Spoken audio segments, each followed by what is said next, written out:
Para sa ligtas na Semana Santa at summer vacation, narito ang ilang mga dapat tandaan. Bago umalis ng bahay, tiyakin na nakakandado ang lahat ng pinto at bintana upang maiwasan ng anumang pagnanakaw o hindi inaasahang pagpasok ng iba. Bago umalis, ipaalam sa pinagkakatiwala ang kapitbahay ang tungkol sa pag-alis at ang inaasahang oras ng pagbabalik upang matiyak ang seguridad ng bahay.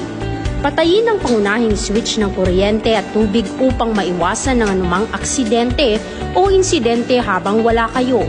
Siguruhing iligpit ang lahat ng mahalagang bagay o pag-aari nasa labas ng bahay tulad ng madamit sa sampayan upang maiwasan ang pagnanakaw o pagkasira ng mga ito.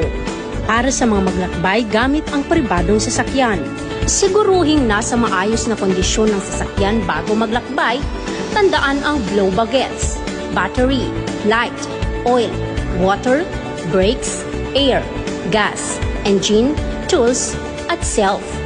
Magplano ng ruta at tukuyin ang mga alternatibong daan sakaling mayroong traffic o hindi inaasahang pagpigil sa biyahe.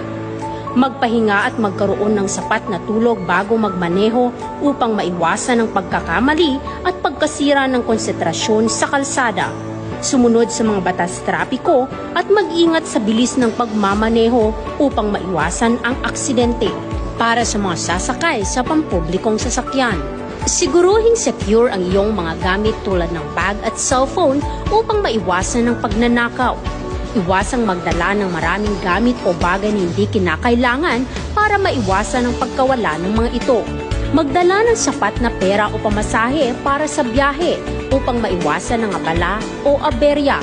Maging alerto sa iyong paligid at sa mga tao sa paligid mo.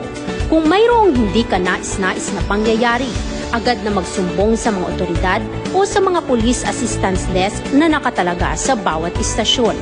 Alamin ang mga ruta, oras ng biyahe at iba pang mahalagang impormasyon bago magtungo sa iyong destinasyon.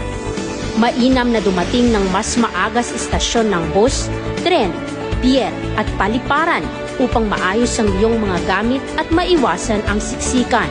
Mula dito sa gitnang Luzon, tandaan, ang tunay na bakasyon ay yung ligtas at walang pangamba. Ako po si Patrolwoman Lixen Reyes A. Saweran, nag-uulat para sa Police News Network, alagad ng batas, tagataguyod ng Balitang Pulis.